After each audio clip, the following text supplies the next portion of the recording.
Magandang araw o gabi po sa inyo, pati na sa mga listeners. Ang karanasan ko pong ito ay nangyari noong bata pa po ako. 10 taong gulang ako noon. Ako nga po pala si Gina, 25 years old na ngayon at may asawa at anak. Ang ibabahagi ko po ay nangyari sa bahay ng aking lolo. Nakapisan po kasi ang pamilya namin sa bahay ni lolo noong mga bata pa kami. Lumang bahay na po yun at gawa sa kahoy.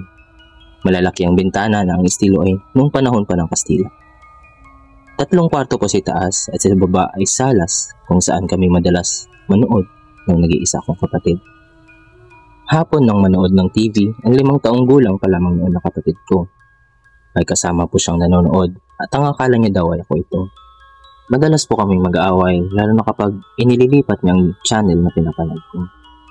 Kaya naman nagtataka daw siya kung bakit wala akong kibo-kibo kahit asarin niya ako at ilipat sa ibang channel ang TV. Kinakausap pa raw niya ako para asarin pero hindi naman kumikibo ang kasama niya. Hanggang nagsawa siya sa pang-aasar at naisipan niyang lumabas na lang ng bahay. Natigilan siya nang nakita niya akong naglalaro sa labas kasama ang ibang bata. Dahil sa pagtataka ay mabilis siyang pumasok sa sala para tignan ang kasama niyang nanonood. Naroon daw ito at nakaupo pa rin na nakaharap sa TV. Lumabas siya ulit at nakita niya akong naglalaro. Mabilis siyang tumakbo palapit sa akin at tinanong ako kung paano ko raw nagawa yun. Ang akala niya ay may magic ako katulad ni Naruto na may kapangyarihan para dumami. Pinipilit niya akong turuan siya dahil naging 2 raw ako. Hinila pa niya ako kasama mga kalaro namin pero pagdating sa sala ay wala na doon ang sinasabi niyang kamukha ko. Naikwento namin yun kay lolo at sinabi niyang may mga multo talagang nanggagaya sa itsura ng tao. Hindi ako naniniwala noon. Akala ko ay nananakot lang si lolo habang binibiro lang ang kapatid ko.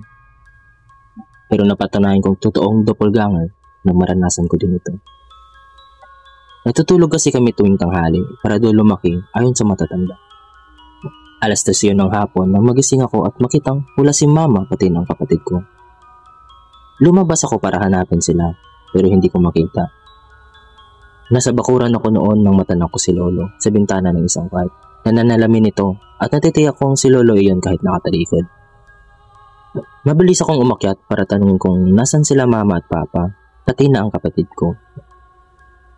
Pumasok ako sa silid kung saan ko siya nakita. Naroon lang siya at nakatayo habang nakaharap sa salamin. Kinausap ko pero hindi sumasagot. Nagtaka pa ako dahil para lang siyang tuod doon na nananalamin.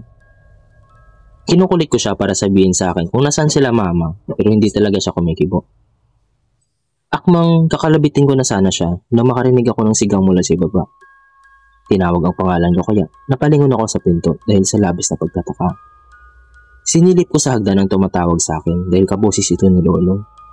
Nakita ko siyang nakatingula mula roon at tinatawag ako para magmerienda. Mabilis kong nilingon ang pinanggalingan kong silid. Matatanaw ko mula roon na inakala kong si lolo pero wala na ito. Naalala ko ang kwento tungkol sa mga multo na nanggagaya ng itsura. Mabilis akong tumakbo pababa. Sinaway pa ako ni lolo dahil baka mahulog daw ako pero nang makita niya akong umiiyak ay nagtanong siya kung bakit. Mula noon ay natatakot na akong mag-isa sa bahay. Kapag hindi nagsasalita ang kasama ko ay pakiramdam ko ay isa siyang multo. Marami akong karanasan sa mga multo kahit pa noong musmos pa lamang ako.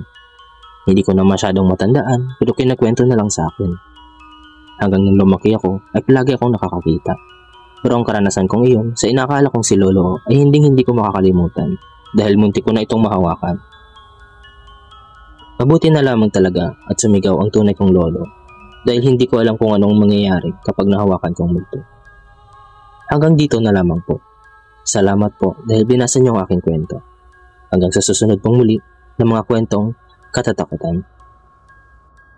Magandang araw, gabi po. Nais ko po sana ibahagi sa inyo ang karanasan ko sa multo na kung tawagin ay doppelganger. May mga kasama po talaga kami mga nilalang na hindi nakikita sa aming bahay. 4 po kami magkakapatid at halos lahat ay bukas ang third eye. Minsan po ay parang mga chismosa mga ito kapag may bisita kami. Magtataka na lang po ang bisita namin kapag kakain na kami. Hinahanap doon nilang lola namin pero wala naman kaming kasamang matandang babae sa bahay.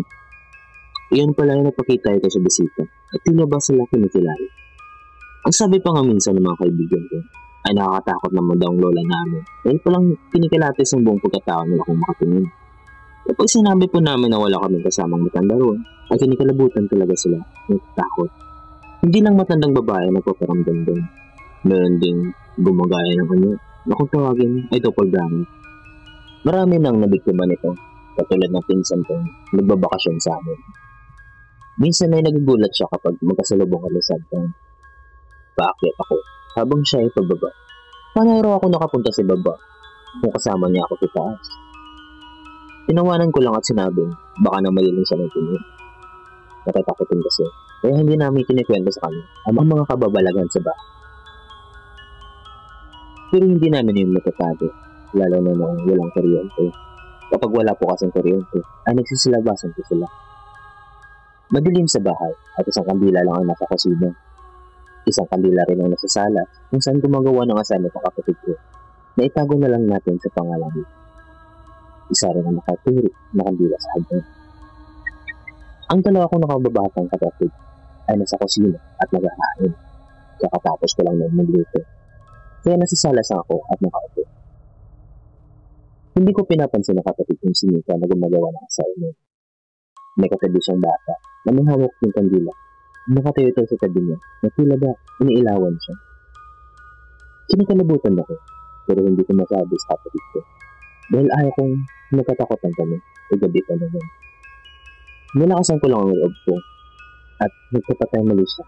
Pero hindi ako umalis sa sala dahil binabantayan ko rin si Mika. Ang mga magulang namin ay ginabi sa bayan dahil namili ng mga panindan nila sa tindahan. May kalayuan din sa ito. Ang pinsan ko ay pagbaba na galing sa taas. Pagkababa niya ay tinawag niya ang bunso namin si Letlet. Hinihiram niya ang hawak nitong kandila. Ang sabi pa niya ay may ilan naman daw si Mika. Kaya hihiramin niya muna ang hawak nitong kandila. Pupunta raw kasi siya sa banyo at wala siyang gagamitin ilaw. Hindi naman natinag ang katabi ni Mika. Nakatayo lang ito at iniilawan katabi. Akala ng pinsan namin ay hindi siya naririnig kaya naman mas nilakasan niya ang pagtawag dito. Mula sa kusina ay lumabas ang kapatid kong si Letlet dahil naririnig ng tinatawag sa ng pinsan ko. Alam kong hindi si Letlet ang katabi ni Mika. Akala ko ay ako lang ang nakakita pero nakita din siya ng pinsan ko. Ang kapatid kong si Mika ay biglang napatayo at mabilis na lumapit sa akin. Letlet, nasa kusina ka pala. Naiyak na tanong ito. Nakita rin pala niya ang katabi ng iniilawan siya at akala niya ay si Letlet ito. Akala pa naman niya ay iniilawan siya ng bunso namin kapatid. Binibiro pa raw niya ito na ang bait-bait dahil iniilawan siya. Sa sobrang takot na sama-sama kami, kung saan pupunta ang isa ay kasama kami lahat. Hanggang sa dumating na ang magulang namin. Ilang oras hindi na bumalik ng kuryente, kaya nakakanya na kami naman. Tuwing wala kasing kuryente ay para silang nagsasayaw. Maingay sila na parang may party. Pero hindi naman ko sila mananakit. Paborito nga nila si Mika. Dahil siyang pinakamasipag sa aming kapatid. Minsan ay muntik na kaming masinugan. Ang lutuan kasi namin noon ay kahoy at nasa loob ito na kasi. Hindi pala tuluyan napatay ang apoy at humingas ito hanggang sa masunog ang kalahati ng kasi. Luma na kasi ang bahay at kiwa sa kahoy kaya mabilis lang kumalat ang apoy. Nagising lang kami dahil nagkakalabugan ng mga gamit. Parang natataranta ang mga kaluluwang nakikitira sa amin at piningising kami. Nagising naman po kami at mabilis na naakyat. Sa ngayon po ay dalaga ng mga kapatid ko at narinnovate na rin po ang bahay. Kasabay po ng pagka-renovate ito at marahil lang dahil nagkaroon na kami ng mga kapitbahay sa malapit ay unti-unti nang nawala ang napaparamdam hanggang sa tuluyan na sila ng laro. Siguro ay naiingayan na sila sa paligid kaya naghanap na ng ibang pamamahali. Hanggang dito na lamang po at maraming salamat po sa inyong pagbabasa. Hello po sa inyo. Nais ko naman pong magbahagi ng aking nakakatakot na karanasan. Sana po ay mabasa ninyo ito sa inyong YouTube channel. Ako nga po pala si Ray, hindi tunay na pangalan. Karanasan ko po ito noong taong 2015. Wala pa akong asawa noon at nakikitira lamang sa bahay ng pinsan ko. Nasa abroad ang mga magulang niya kaya siya lang mag-isa sa bahay nila. Binata na rin at solong anak. Dalawa kami ng tito ko na nakikitira doon, binata rin. Magkatabi kami ni tito sa higaan habang pinsan ko ay sa kabilang kwarto kasama ang girlfriend niya. Dalawa lang ang kwarto doon at hindi naman kalakihan ng bahay. Marami na talaga nagpaparamdam sa bahay na iyon, pero itong ibabahagi ko ay ang pinakamalala kong karanasan. Iyong pinaka nagpatindig sa aking balahibo. Ang sabi nila, hindi ka matatakot sa multo hanggat hindi mo naiisip na multo pala ang kaharap mo. Ganoon ang nangyari sa akin.